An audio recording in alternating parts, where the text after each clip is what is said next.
Sucessivas, um método poderoso para o cálculo do máximo divisor comum.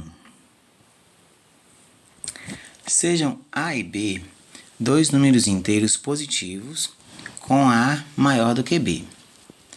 Podemos, assim, dividir A por B e o resultado pode ser de dois tipos. O primeiro é a divisão ser exata, ou seja, o resto ser igual a zero. Nesse caso, existe um número natural, n, tal que A é igual a B vezes n. Quando isso acontece, dizemos que A é múltiplo de B e que B é divisor de A, ou ainda que B divide A. Por exemplo, seja A igual a 168 e B igual a 12. Nesse caso, como 168 é igual a 12 vezes 14, dizemos que 168 é múltiplo de 12 e que 12 é divisor de 168. Até aqui, já podemos tirar uma conclusão sobre o cálculo do MDC. Quando B divide A, podemos dizer que o máximo divisor comum entre A e B é igual a B, pois B é divisor de A e o maior divisor de B é ele próprio.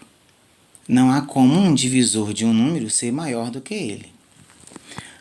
Por exemplo, o máximo divisor comum de 168 e 12, como 12 é divisor de 168, é o próprio 12. Máximo divisor comum é igual a 12.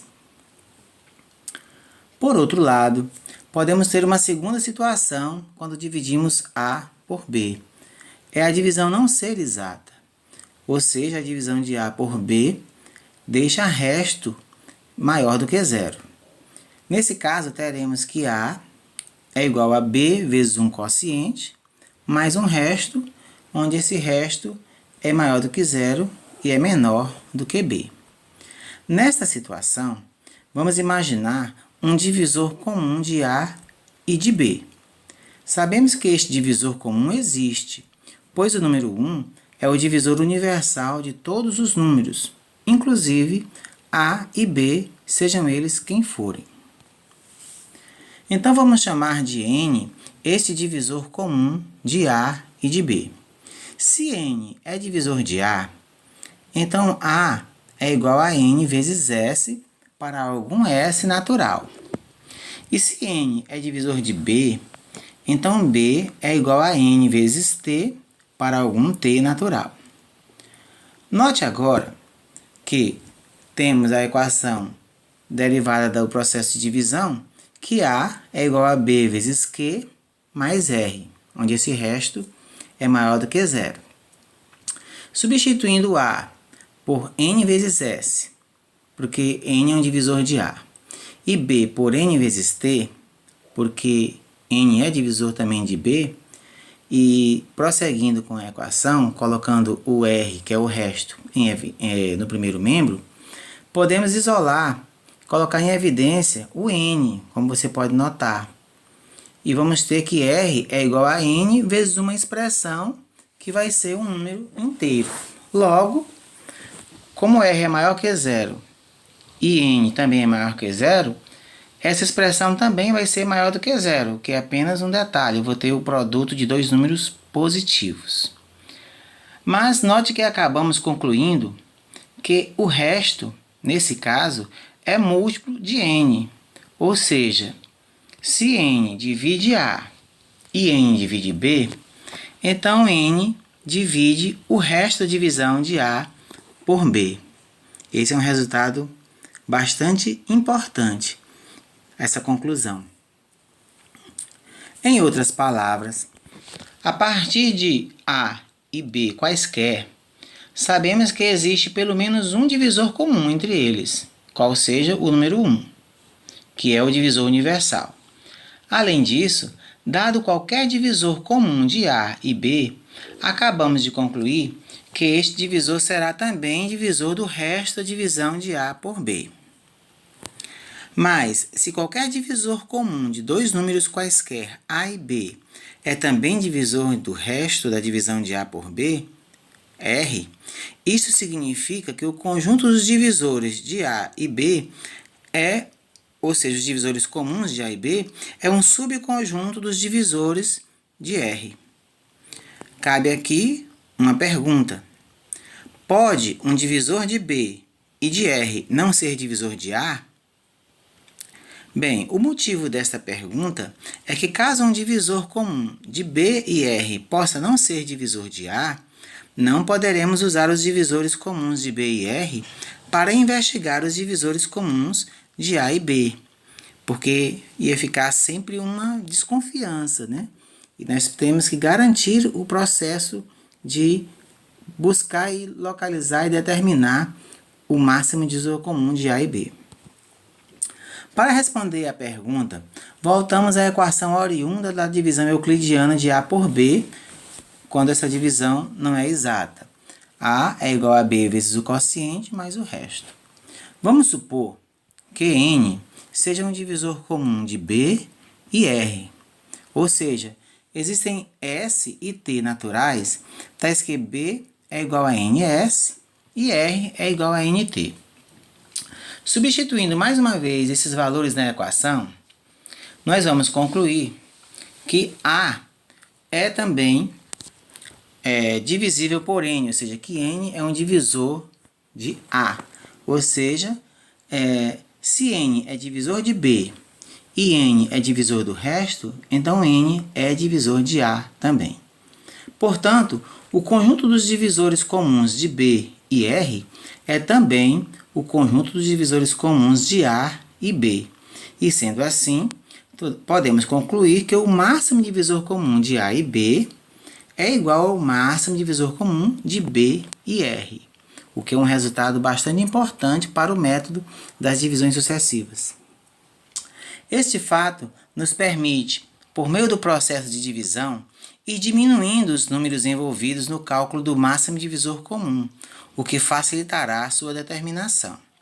Além disso, cria um método que dispensa a necessidade de usarmos a fatoração dos números como método de determinação do máximo divisor comum, pois a fatoração passa a ser muito trabalhosa com o aumento do valor dos números envolvidos. Estes dois motivos é que tornam o método das divisões sucessivas um método poderoso. Resumindo o que discutimos até agora, temos que o máximo divisor comum de A e B é igual ao máximo divisor comum de B e R, com A maior do que B e B maior do que R.